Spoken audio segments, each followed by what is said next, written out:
There is a parallelism in the UTXO that is profoundly scalable and is a really great record keeper of what has been spent and what has not been spent on a global basis. The other side of the UTXO, when it comes to smart contracts, is how you use the UTXO like a stem cell in human biology. When a stem cell is produced, it's natively blank. It can be programmed in the human body to form an ear, to form a heart. And actually, the UTXO has the same capability.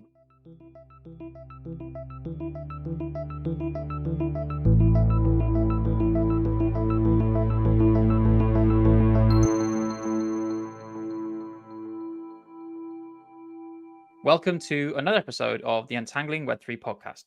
Today, we're honored to have Richard Baker joining us on the show. Richard's mission is to engineer a smarter financial world with blockchain, and as founder and CEO of Tokenovate, he's doing just that. As a serial founder and CEO, Richard brings a wealth of experience to the Web3 world with a background in tech and financial services spanning over 2 decades.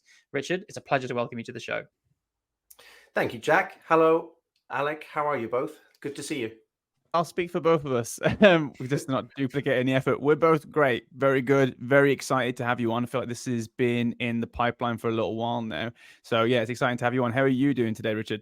Yeah, really good. I'm an avid follower of the show, so I've also been excited to get on here and chat with you both. So yeah, this should be interesting today. But yeah, everything's going well.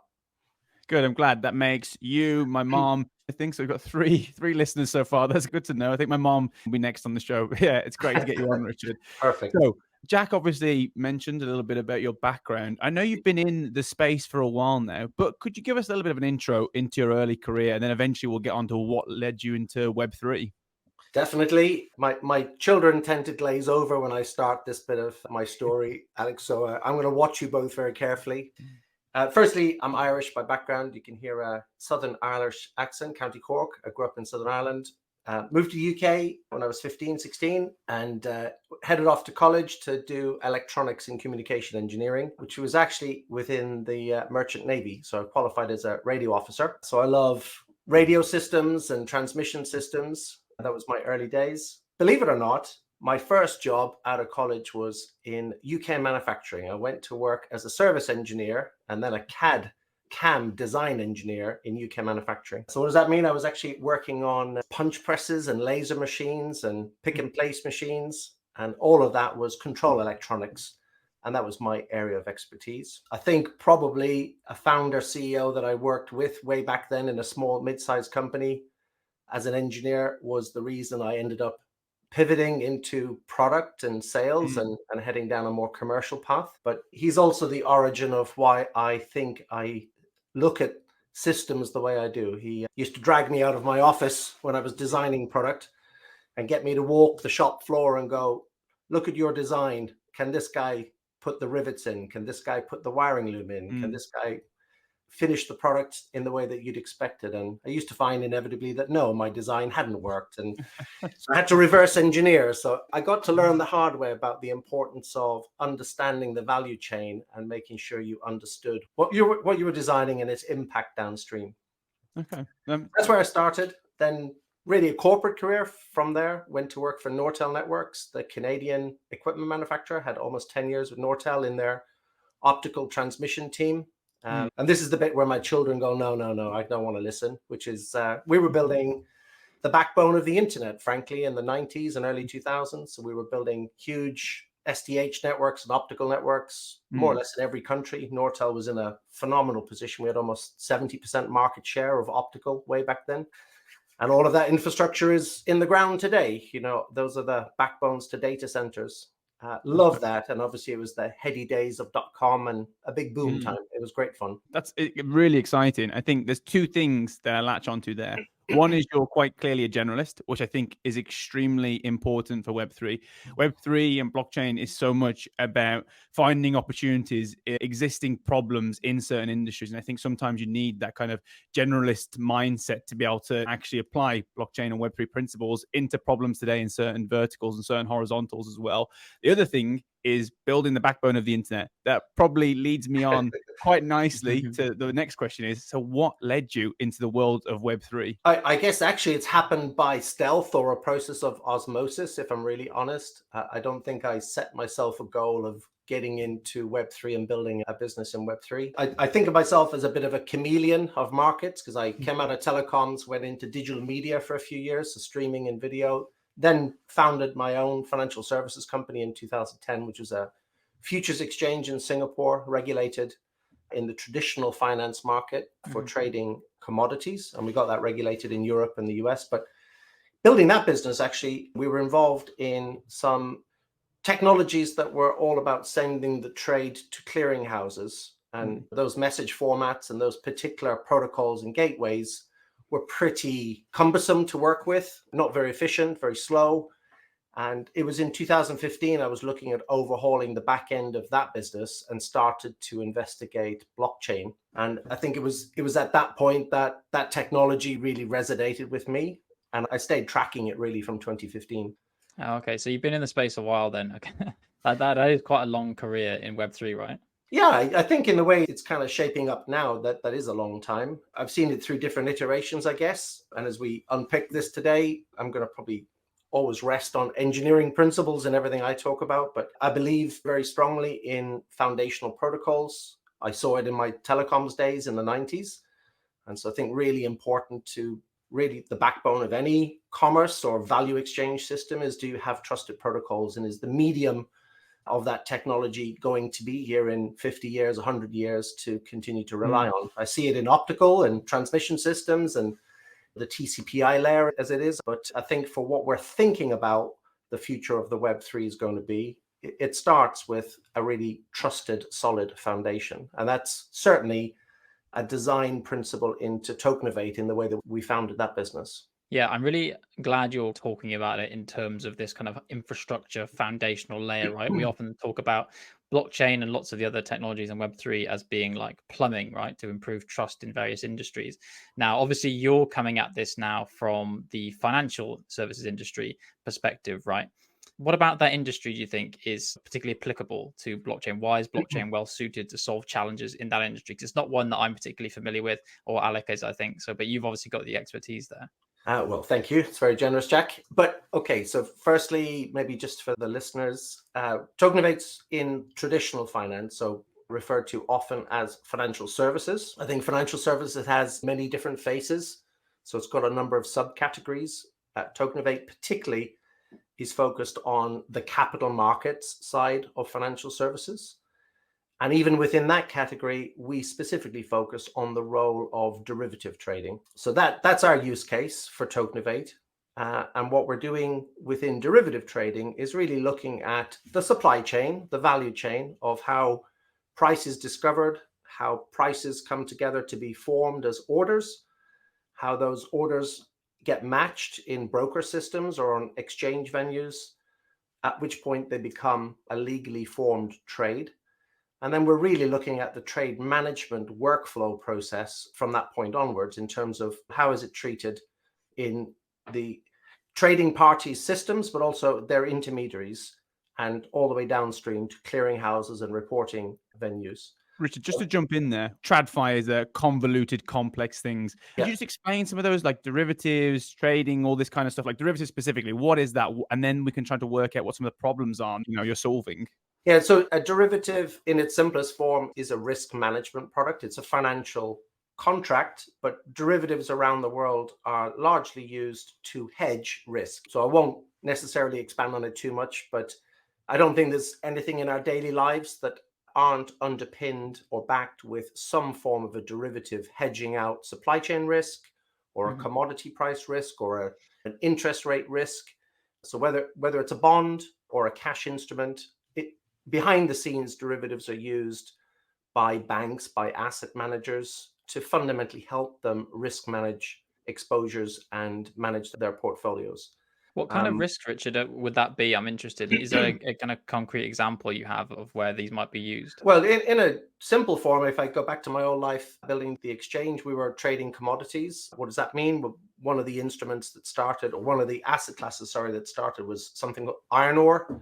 And so what's iron ore for? Well, you dig it out of the ground in Australia or South Africa or Brazil. It has a particular metal fines content.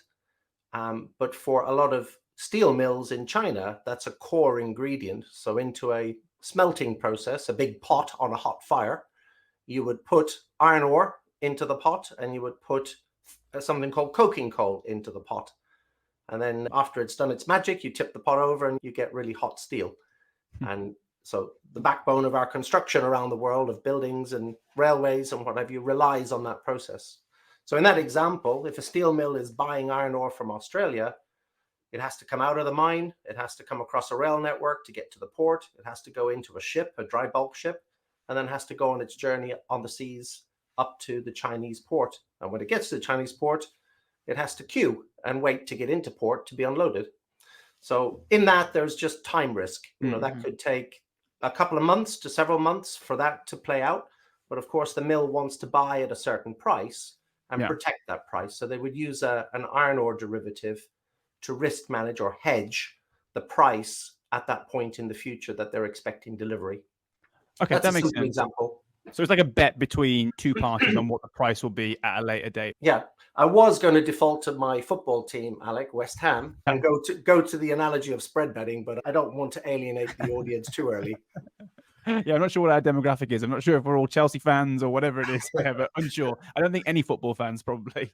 So I was going to say, so what are some of the problems in this space that you're seeing right now? Derivatives, obviously, it's a huge market in the trillions, I assume. What are some of the problems that we're seeing right now, present day in TradFi in this space? Yeah, it is a big market. It's just over $600 trillion globally. As I mentioned earlier, it covers a lot of different product types. I think what's really exciting here is we've seen traditional finance really start to pay attention to this disruptive technology that is blockchain, the concept of tokenization. But we'll come to that in a little while. So why? Right now, there is an increasing amount of regulatory oversight and rules and governance that are upon that industry. And that's everything from how much cash you have to hold on your balance sheet. And if you're holding lots and lots of cash on your balance sheet to try and meet particular capital adequacy rules, that's less that you can actually allocate to a trade. And if you're allocating less to a trade, it means there's less orders in the market, there's less liquidity, and that has an impact on market prices of particular products. So you've got rules and regulations that are really impeding liquidity, if you like, in the market. And that gets quite intricate very quickly because there are different rules that affect pension funds, from asset managers, from banks. So when I enter a derivative trade, since really the financial crash of 2008, we saw some very sizable regulatory change happening around the world. It all started to come into practice in 2013 and has been growing ever since then. But it really means that there must be a lot more transparency in the system. And that is everything from the ticker tape or the trade tape that runs every day needs to be a lot more accurate and a lot more visible. All trades should be reported. To increasingly, well, you and I, Alec, are not really permitted or encouraged anymore to trade between each other bilaterally. We should really be using a central counterparty, which is known as a clearinghouse. We should novate our trade to a clearinghouse so that the clearinghouse can provide some risk management and a surety around that trade. So it's all of those complications that adds lots of intermediaries, lots of disparate individual workflow patterns, lots of rekeying of information. And frankly speaking, during COVID, a lot of the big banks, a lot of the financial services industries found out just how dependent their mid and back office workflow processes are on people and people knowing what to do. And so we saw time to clear a trade go up during COVID. And that's shone a spotlight on, we need to make these systems a lot more efficient. Long answer, but it's a complicated industry.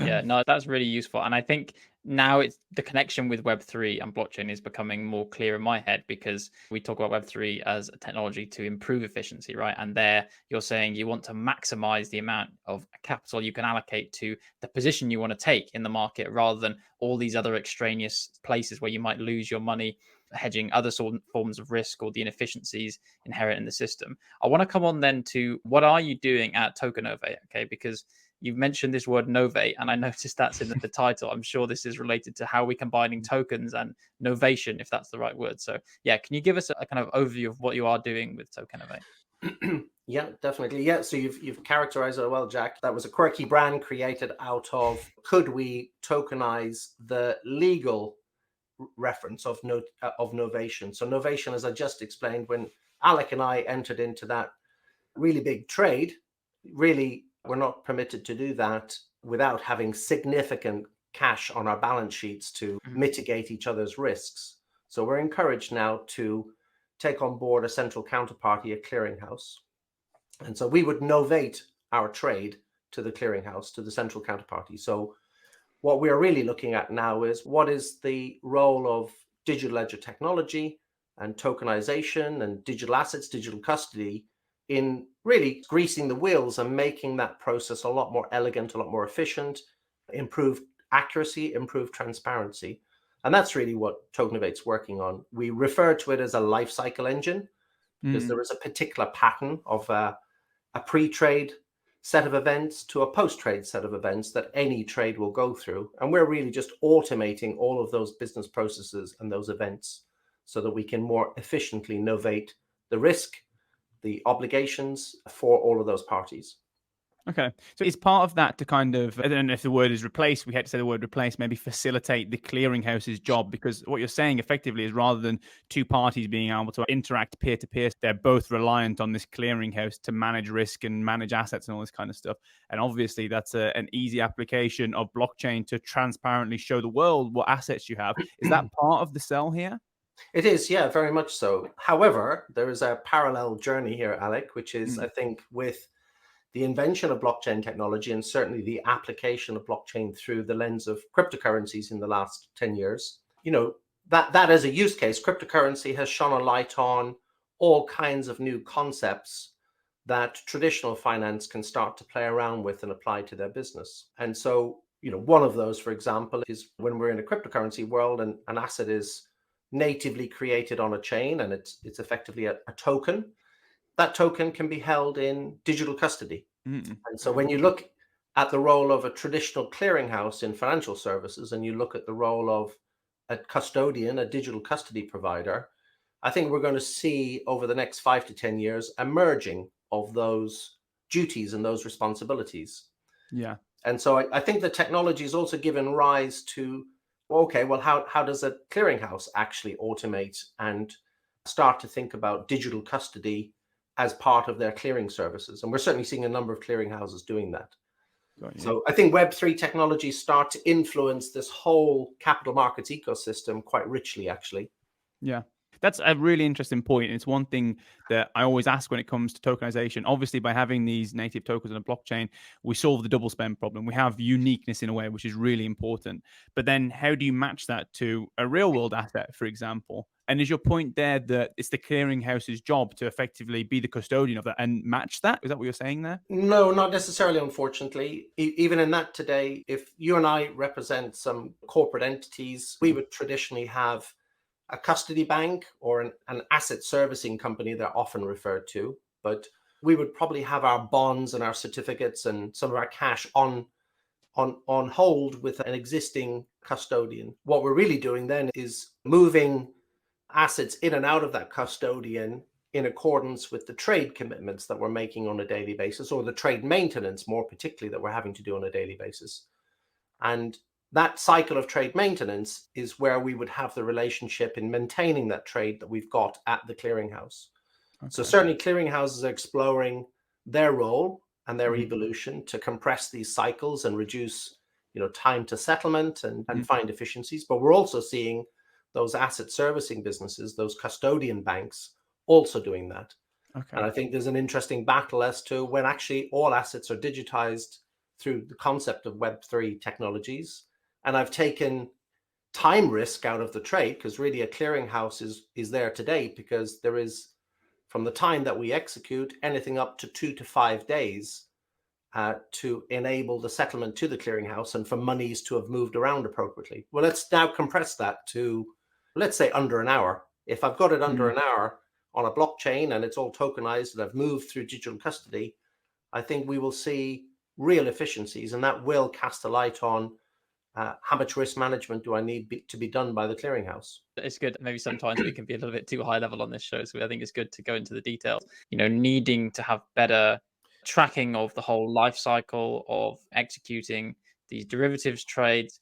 I'm interested, so I kind of did a little bit of background research on what Tokenovate does. And I see a few different terms that I would like you to maybe help disambiguate for me or explain how they work. So you emphasize this idea of automation, which makes perfect sense to me. You want to make these things more automated in general. You want to reduce sources of human error. That makes sense. Then you also talk about smart contracting and also smart legal contracts, which I'm interested in. So often when we talk about smart contracts, we can be talking about Ethereum typically, right? How smart contracts are these living entities on the blockchain. Is that what you're referring to when you talk about smart legal contracts, or is that something different? And if so, how does that differ?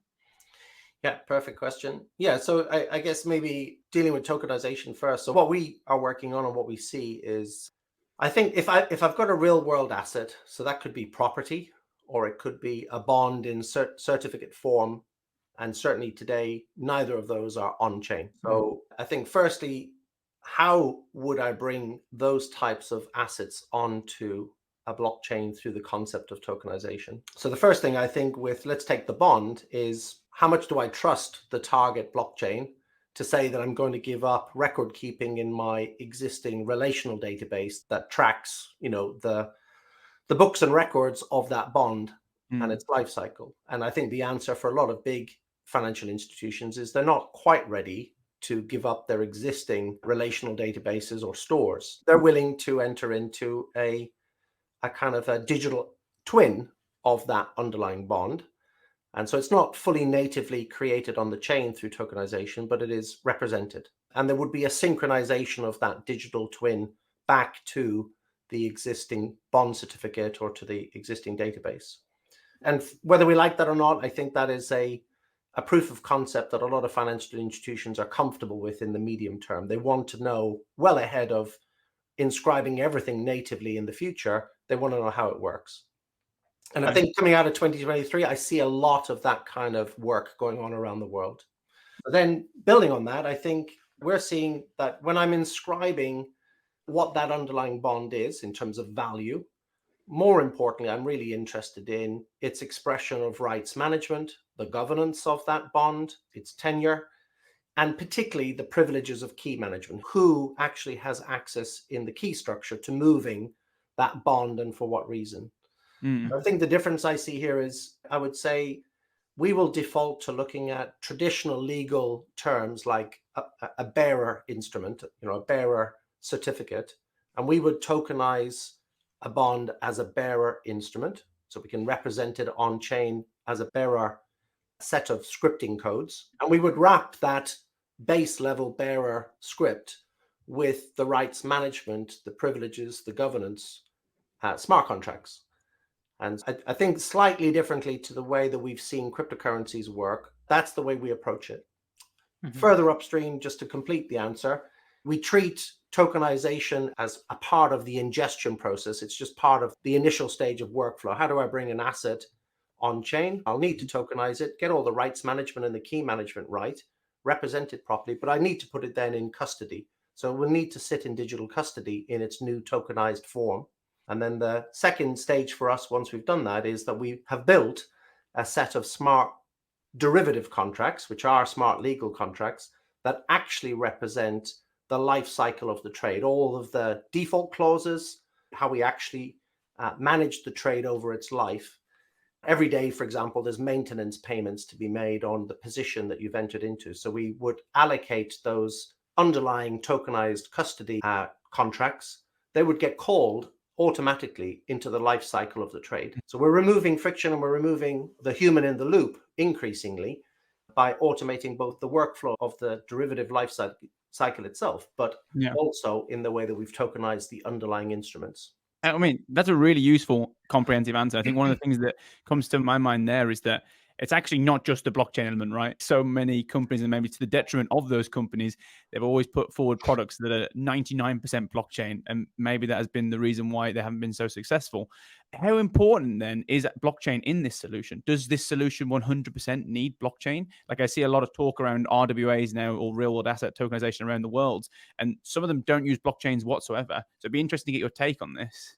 Yeah, it depends on the blockchain, I think, Alec. But for me, I would firstly say there's a very, very strong argument for using the blockchain for what it was originally intended to be, which is a time-stamping record keeper.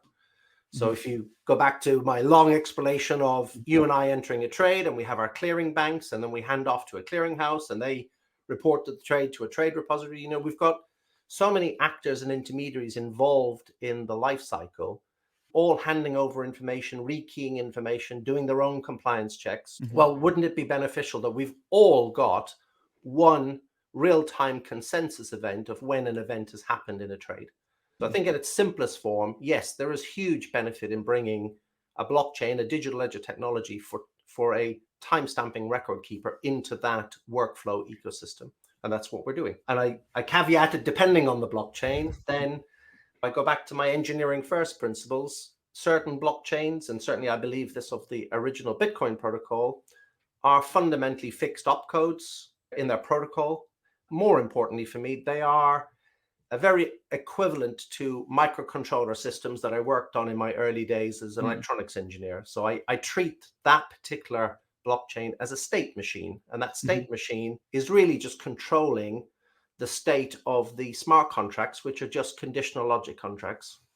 And I always say to anybody, don't get scared about these things. If you've spent any kind of time in Excel writing if that, this then statements, you've already written conditional logic. And so we're talking about those type of conditional logic statements really interacting with a state machine, which is a public blockchain. Yeah, I love that description of a state machine. I think it's really intuitive, maybe more for the programmers out there, but just this idea of having defined, what state is this in? What is this contract in right now? Is it open? Is this trade open? Is this closed? All this kind of stuff.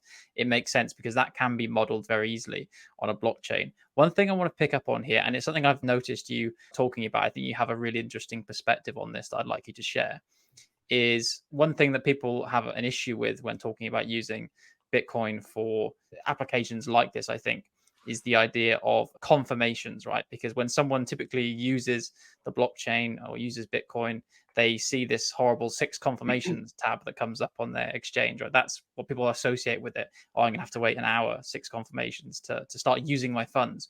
But is that a problem or a barrier to you in terms of needing a transaction to be deep in the blockchain before you can use it? Or do you think there's merit in using this kind of what we'd call zero confirmation or zero conf, where you accept something as soon as it goes to the network and you have a kind of response or acknowledgement from a miner?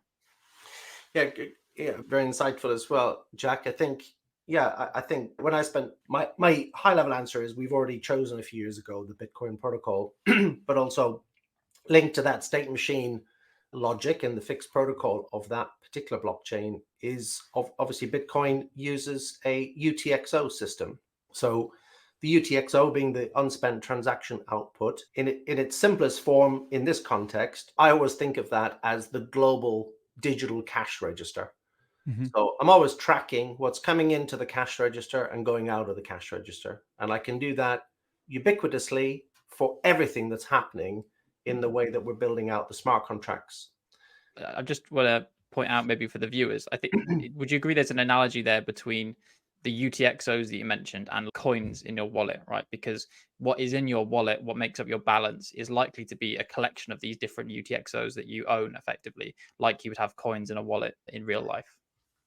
Absolutely, yeah. That's a very good analogy, and that's a very pertinent one actually, which is if in real money, if I'm stood in the newsagent and I've got £10 in my wallet, which also with children happens very infrequently, and I say to my youngest child, could you go next door and buy us a couple of cups of coffee? The reality is, until I break that £10 note and get some change, we can't parallelize the transaction. He can't go next door to buy the coffee whilst I'm finishing the purchase of my newspaper. That's something that the double ledger system in the UTXO, and there is a parallelism in the UTXO that is profoundly scalable and allows you to scale out all kinds of event management in the system. And that is also very highly attractive in this system. But again, I'm probably going too far here today, but UTXO is a really great record keeper of what has been spent and what has not been spent on a global basis, and is doing that in a highly parallelized way. I think that's the simple statement. And I think of it as one single global cash register, one global wallet.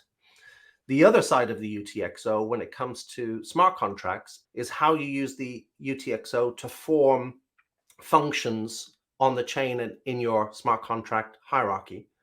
And so I find myself also thinking about the UTXO as like a stem cell in human biology. When a stem cell is produced, it's natively blank.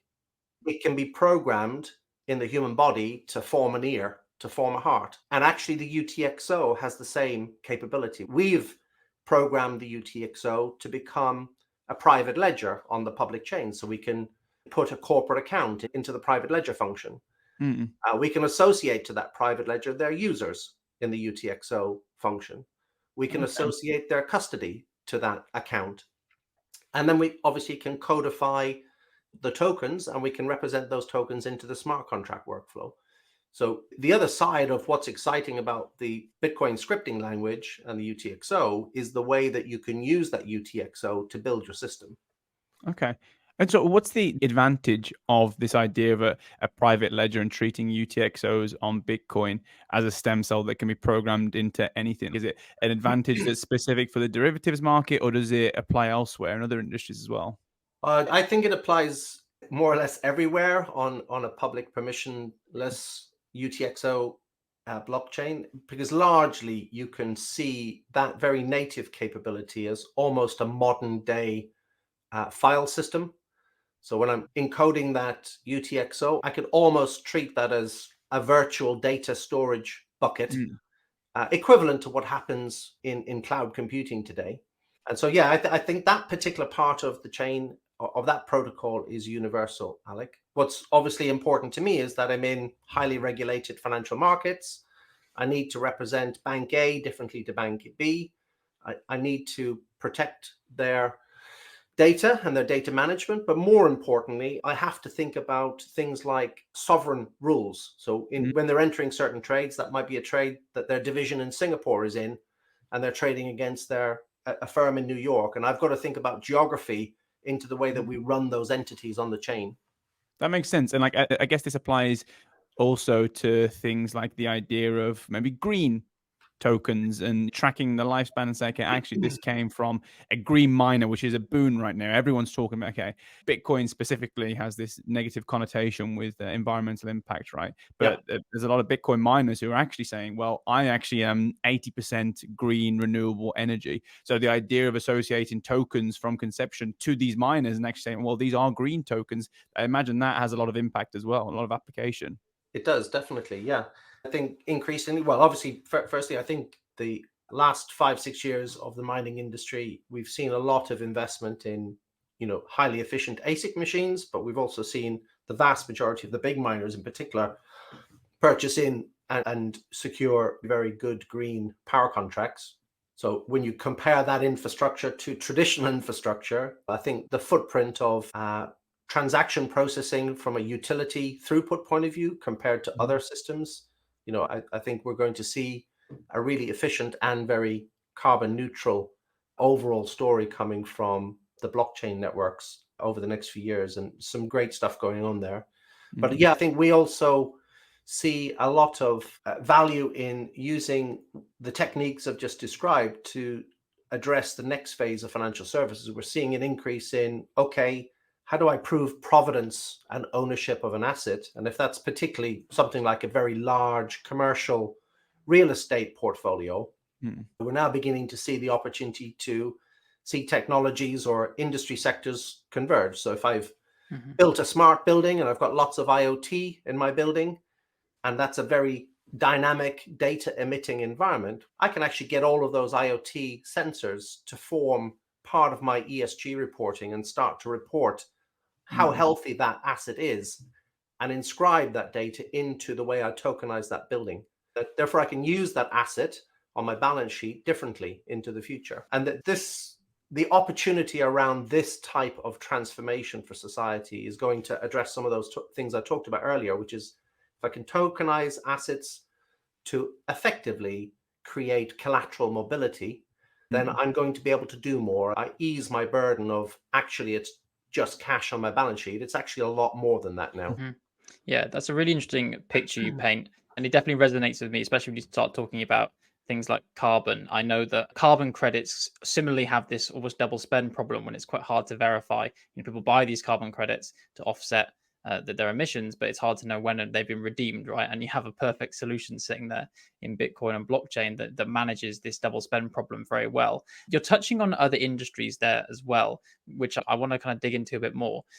Beyond just the derivatives world and the specific use cases you're targeting with Tokenovate, where do you think these concepts can apply in a broader sense in kind of outside other areas in digital financial services as well as other industries? Where do you see the most potential in this technology going forward? Well, obviously comes some internal bias, I suppose, when I make these statements, but I think boring stuff, but I really believe that there's an overhaul of the way individual and company identity management needs to work. I think we've just got really highly inefficient systems in place today. So whether that's me getting my driving license or getting my passport, and largely those are somewhat digital in the fact that the end product is printed digitally and my data is held in a database. But I think for all individuals, increasingly, we're being asked more and more to prove our identity.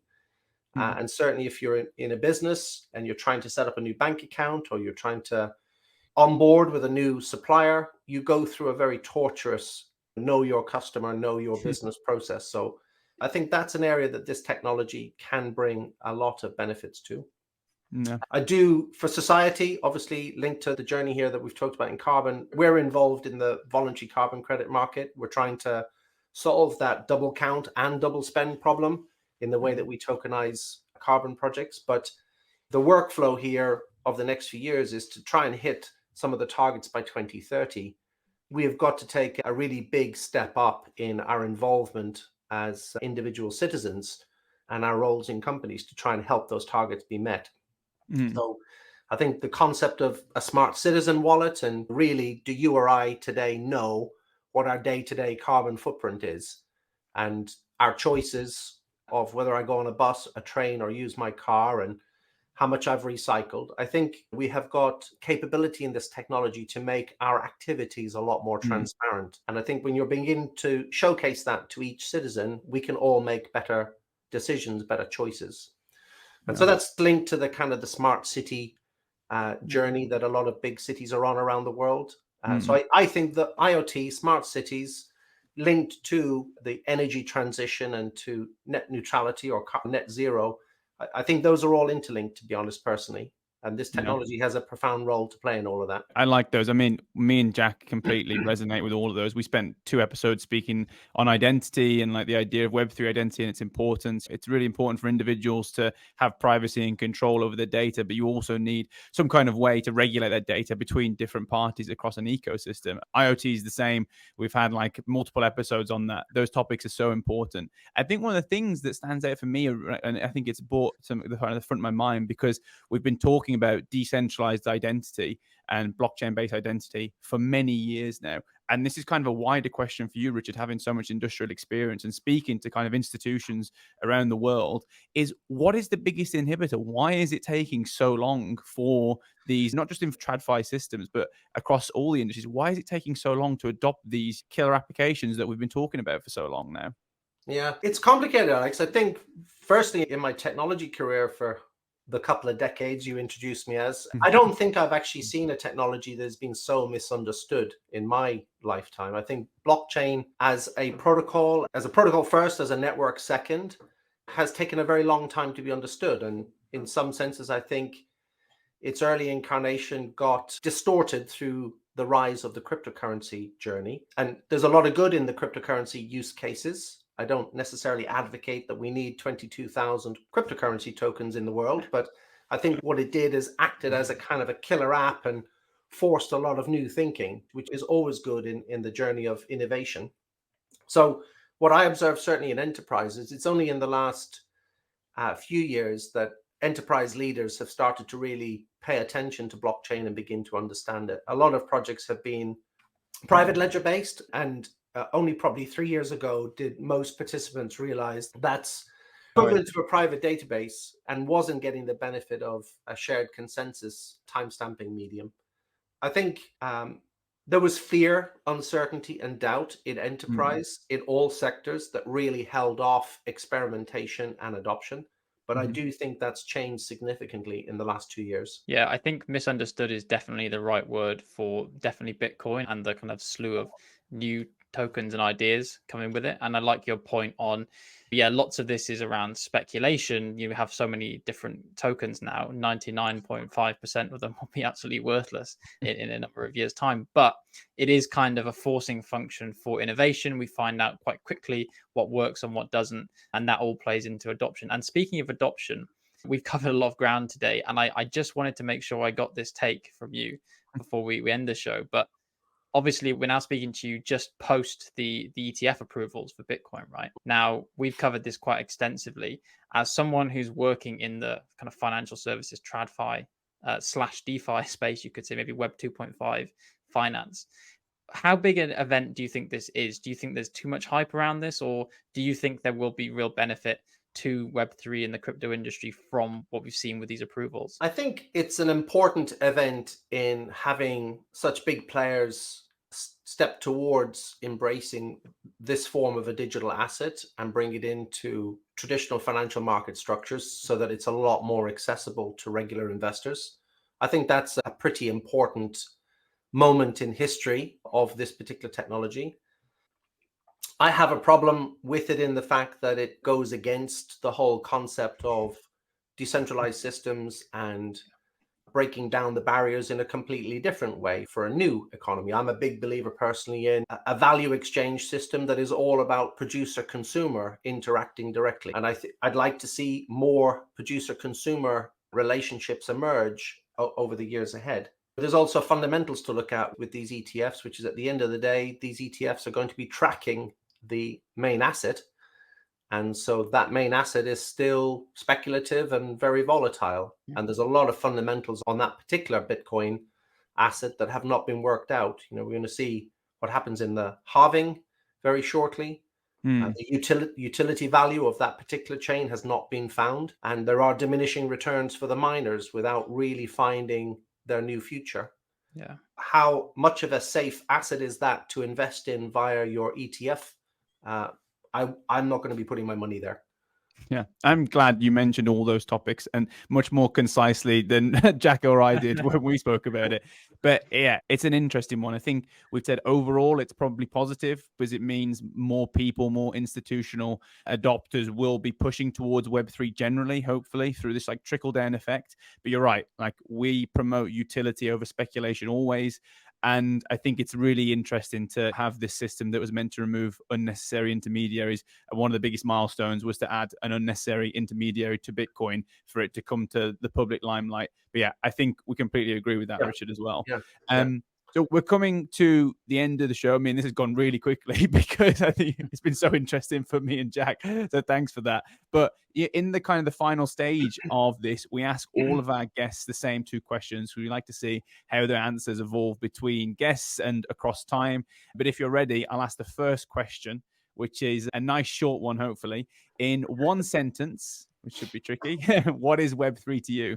I think Web3 is a signpost or a brand that represents the journey to the exchange of value internet. I like that. That's the first time we've had that answer, I think, exchange of value internet, which I really like and I really strongly agree with as well. The next one I'm very excited to hear. So if you could choose anyone, alive or at any time in history, to sit down and discuss Web3 with, who would it be and why? Oh, I think I probably have to go back to Tim Berners-Lee. I think his invention of Web 1.0 would be fascinating to have time with him. He's alive, obviously. It would be fascinating to have time with him about his innovation and how he saw society adopt it and use it, and what his guidance would be for us now trying to build out the next era of the internet. That would be very interesting and a meaningful conversation for me. Strong. I like that. I can't believe that we haven't had Tim Berners-Lee mentioned yet, actually, in the answer to that question. That is a really obvious one in hindsight, but yeah, it hasn't come up. And yeah, as you say, because he's got such an interesting take on what's happened to the internet, I think he's very disillusioned with the version of the internet we have today.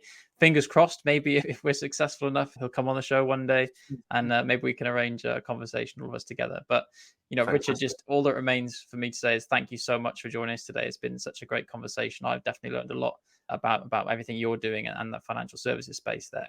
And all that remains then is to say thank you to our listeners, wherever you may be. Thank you both. A real pleasure.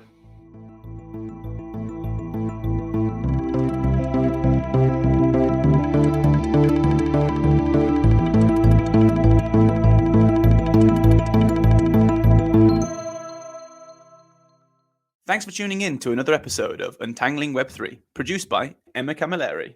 Don't forget to send us your thoughts, questions, and comments on social media, and be sure to follow us on your favorite podcast provider to catch the next episode. See you next time to untangle a little bit more of Web3.